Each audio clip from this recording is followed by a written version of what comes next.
Hi guys, kakain tayo ng lechao. Lechao yan Lechao, basahin mo sa likod. Ay, baliktad.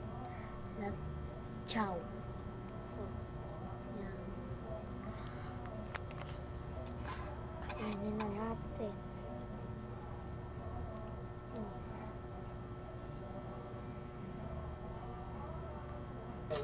So ayan guys, hindi talaga ako nasarapan, hindi siya comfortable sa akin.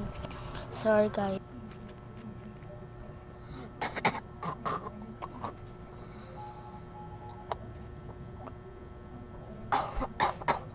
So ayan guys, hindi siya comfortable sa akin, hindi siya masarap. Angang niya.